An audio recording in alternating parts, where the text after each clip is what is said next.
Hello അസ്സലാമലൈക്കും. Welcome back to my YouTube channel. അപ്പോൾ ഇന്ന് ഞാൻ ഉണ്ടാക്കുന്നത് യൂട്യൂബിലൊക്കെ വളരെ ട്രെൻഡിങ് ആയിട്ടുള്ളൊരു നൈജീരിയൻ ഫുഡാണ്, നൈജീരിയൻ കസവ ഫുഫു. അപ്പോൾ നമുക്കിതൊന്ന് ഉണ്ടാക്കി നോക്കാം. അപ്പോൾ അതിന് വേണ്ടിയിട്ട് കപ്പ എടുത്തിട്ടുണ്ട്.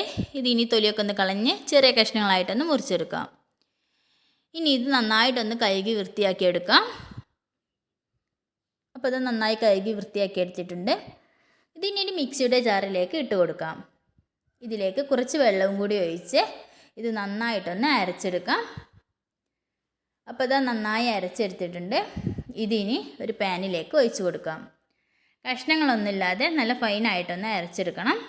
ഇതിലേക്ക് ഇനി ആവശ്യത്തിനുള്ള ഉപ്പും കൂടി ചേർത്ത് ഇതൊന്ന് മിക്സ് ചെയ്യാം. ഇനി സ്റ്റൗ ഓൺ ചെയ്ത് മീഡിയം ഫ്ലെയിമിൽ വെച്ചിട്ട് ഇതൊന്ന് കുക്ക് ചെയ്തെടുക്കണം. അപ്പോൾ കൈ എടുക്കാതെ തന്നെ ഇത് ഇളക്കിക്കൊണ്ടിരിക്കണം. ഇത് വളരെ പെട്ടെന്ന് തന്നെ റെഡിയാവും. അപ്പോൾ ഇതാ നമ്മുടെ ഫൂഫു ഏകദേശം ഇവിടെ റെഡി ആയിട്ടുണ്ട്. ഇനി സ്റ്റൗ ഓഫ് ചെയ്യാം. ഇനി ഇതൊരു വായയിലേക്ക് ഞാൻ മാറ്റുന്നുണ്ട്. ഇതിലേക്ക് ഇനി നല്ല മത്തിക്കറിയും കൂടി ഒഴിച്ചിട്ട് ഇതൊന്ന് കഴിച്ച് നോക്കാം. അപ്പോൾ വളരെ പെട്ടെന്ന് തന്നെ റെഡിയാവുന്നൊരു ഫുഡാണിത്. അപ്പോൾ എല്ലാവരും ഒന്ന് ഉണ്ടാക്കി നോക്കണേ. വീഡിയോ ഇഷ്ടപ്പെട്ടിട്ടുണ്ടെങ്കിൽ ലൈക്ക് ചെയ്യാനും കമൻറ്റ് ചെയ്യാനും സബ്സ്ക്രൈബ് ചെയ്യാനൊന്നും മറക്കല്ലേ. അടുത്ത വീഡിയോയുമായി വീണ്ടും കാണാം. അസ്സലാമു അലൈക്കും.